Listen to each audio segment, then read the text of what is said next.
How to delete a phone number on Snapchat.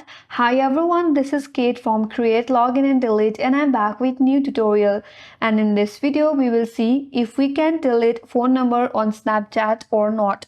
So to find out, let's get started. First of all, open up Snapchat in your device and make sure to log in with your Snapchat account. Once you're logged in, now you have to navigate to your Bitmoji icon from the top left corner. Now again tap on the gear icon from the top right corner. That's gonna take you to your settings page.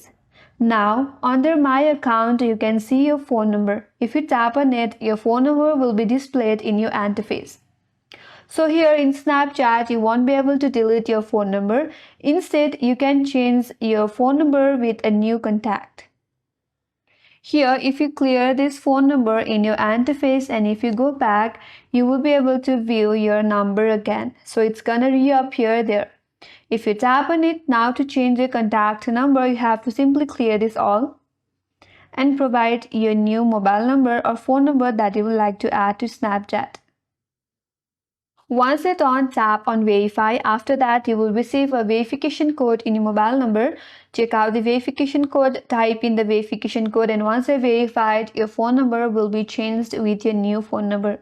So this is the only way to change the phone number, but you won't be able to delete the phone number on Snapchat. And that's all for today's video. Hope this video helped you. If you are new to our channel, make sure to like and subscribe. Thank you for watching and stay tuned for more upcoming tutorials.